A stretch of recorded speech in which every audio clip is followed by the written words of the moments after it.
What's up, everybody? This is Dan French. You guys know LV Crib Tours. Also, I have a channel, Propyland. I want to give you guys a quick update.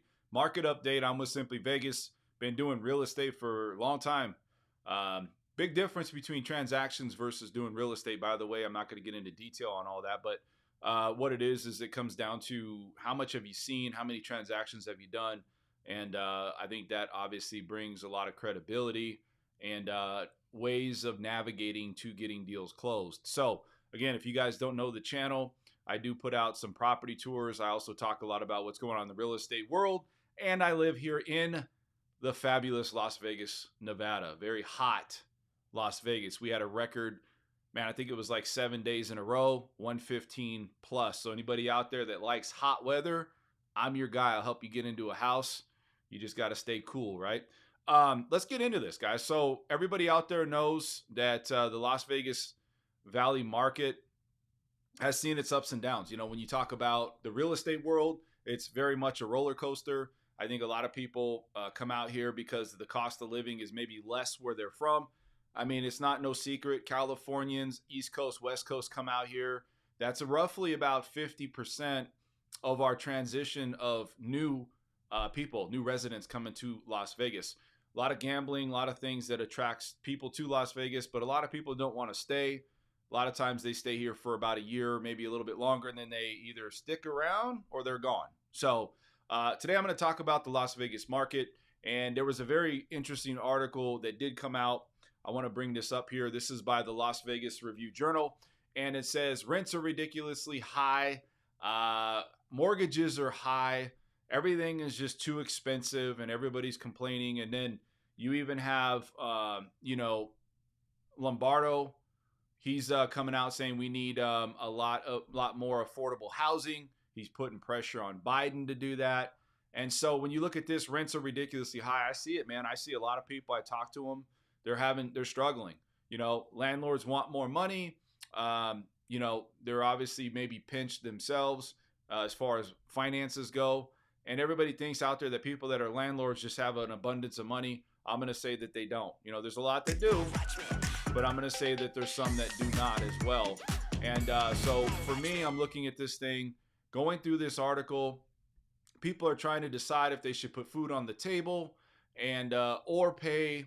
Are they being forced to pay a lot more money to choose between eating and putting a roof over their head? A lot of people are in that position.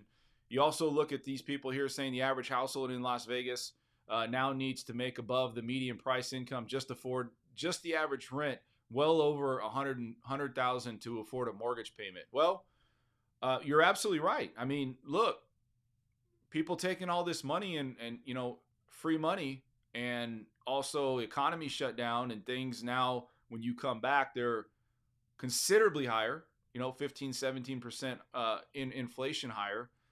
Even though they're saying that inflation's coming down, that doesn't mean that the average American out there has a better lifestyle or position in life. So when you talk about shelter and housing, the biggest thing we see all the time is, landlords coming in and buying up everything. They bought 264 homes in one day.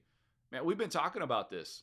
I've been talking about this for a year. These things keep happening.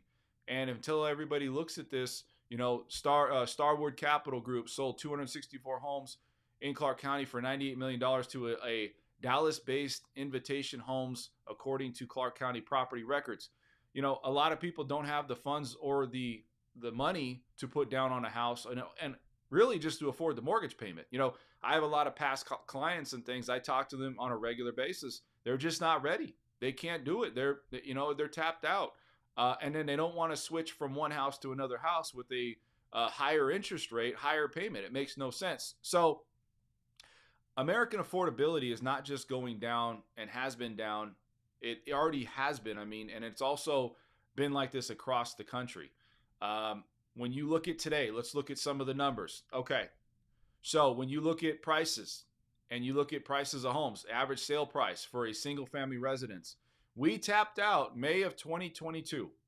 If you guys can see this graph, May of 22, the highest price ever for housing here in Las Vegas, average median price 41. Then we went down. Everybody's like, well, this is the crash. And we're going to keep going down. And I told everybody this is not going to be the crash. We hit 425, stayed there, right? Even though rates went up, people still bought. And you could see it slowly went back. It's about supply and demand. People living in California and other places, they'd rather live here. You also have a lot of foreign money, Chinese. They come here to plant their money. But then it came down to 445. But guess where we're at today? We are only $6,000 from the average median price home of where we were at on a record high back in 2022. So if everybody out there thinks that they're waiting on this whole market thing to crash, it's not going to happen. It's going to take something unforeseen, something crazy for this thing to happen. When you look at new listings are down to 2,996. You got to look. In June of 2022, we were at 5,000. We've been hovering under 3,000 homes on the market for over a year.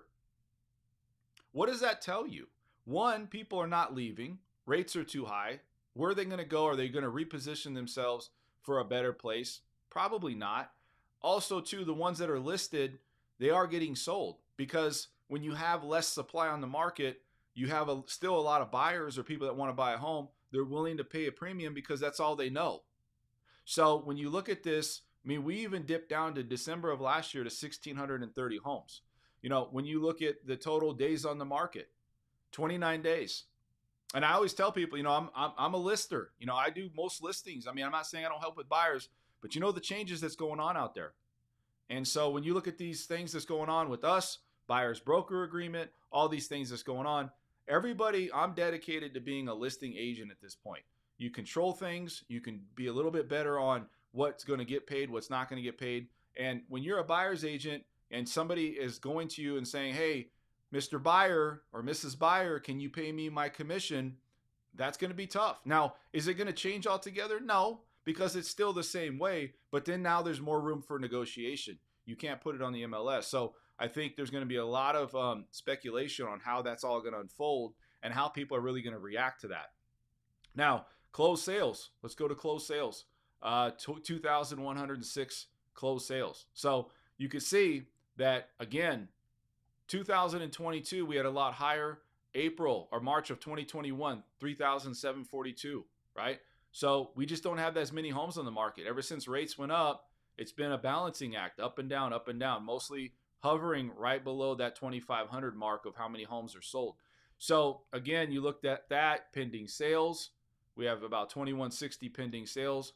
And the total homes for sale right now is up right about 4,967. So again, when you talk about all of these things, we're looking at the market and trying to give you, or at least I'm trying to give you my best analysis of what I see happening. I don't think anything's going to happen until after the election. If rates come down, our economy will start to get back to where it needs to be. But then you're going to run risk of prices going higher, because when rates come down, then you have competition, especially if it's low supply. The best thing to happen to us would be to have people have more confidence, sell their home, and have confidence with that, have rates come down, but not come down to say 2 or 3%. And the reason I say that is when money's that cheap, you're going to have people overpaying for a home. So there's got to be a perfect blend of supply and demand for any economy to do well. I think when you look at this situation with us here in Las Vegas, I think we've been struggling with the fact that prices have gone up. And I feel that when you look at people looking to move, a lot of people just don't want to move based on the fact that when you look at an average household median, income wage earner that's going to need to get into a house at $471,000 or $476,000, that number, you're going to be pushing at least a $3,500 mortgage payment if you're putting down the minimum amount. And then you got to ask yourself, above all of that, you still got to qualify. You might have a car payment, credit card, student loans, car loan. I had somebody recently try to come to me, and everybody knows I do real estate and I do financing with Southwind Financial, and they wanted me to do both sides. And they said, look, can I qualify for a house where I'm at today? This person made $11,000 a month, $11,000 on average. Part of that was retirement. Part of it is they were working, and based off the home that they wanted, $600,000, and their current debt with some student loans, they couldn't qualify. At $11,000 a month, they couldn't qualify for a $600,000 home today. So it just tells you, look, there is people out there that want to buy homes. I know that, there's a lot of foreign money, people wanting to plant their money. A lot of Chinese and people like that want to come in and they want to, put their money here in, Las Vegas, because it's especially America itself, because it's a very strong position to put your money into a house. Overall, housing has never declined and shelter's always gone up. So that's one thing. So that's going to keep sustaining, I think, economies. But overall, the average person out there is really struggling with the idea of consumer confidence, with rates being as high and they just got worse. And can they actually sustain a mortgage payment long term? I feel a lot of people just don't want to take that risk.